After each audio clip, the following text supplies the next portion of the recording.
Côte d'Ivoire, décès à New York d'Isiaka Ouattara, alias Ouattao.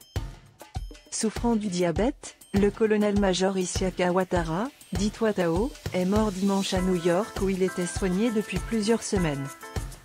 L'ancien commandant de la garde républicaine avait été évacué aux États-Unis le 13 décembre 2019, accompagné de plusieurs membres de sa famille. Il souffrait d'un diabète avancé, détecté très tardivement, et était soigné dans un établissement spécialisé de New York.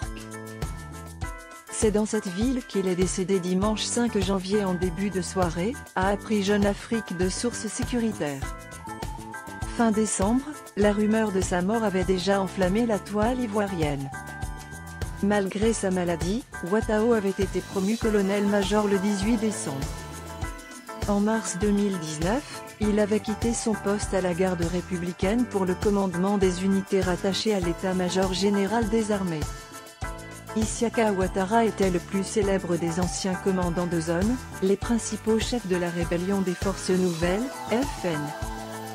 Sa carrure imposante, 1,90 m, et ses dents du bonheur étaient connues de tous les Ivoiriens.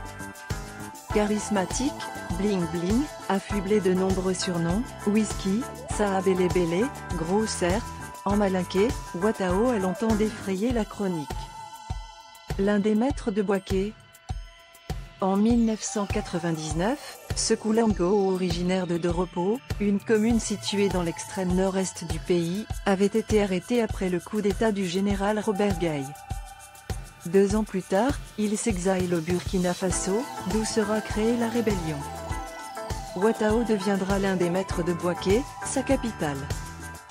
Il dirige le bataillon Anaconda, puis deviendra chef d'état-major adjoint des forces armées des FN. En 2008, il remplace Zakaria Koné en tant que conzone de la zone centre-ouest. C'est de cette région qu'il mènera, en 2011, en pleine crise post-électorale, l'une des offensives sur Abidjan. En 2011, comme les autres chefs rebelles, il avait été nommé au sein de l'armée régulière.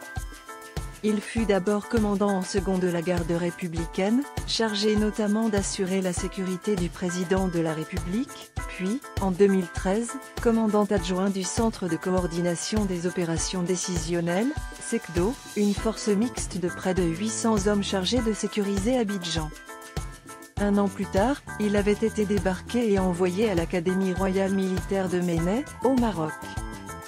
Repose en paix. Que le Seigneur console ta famille.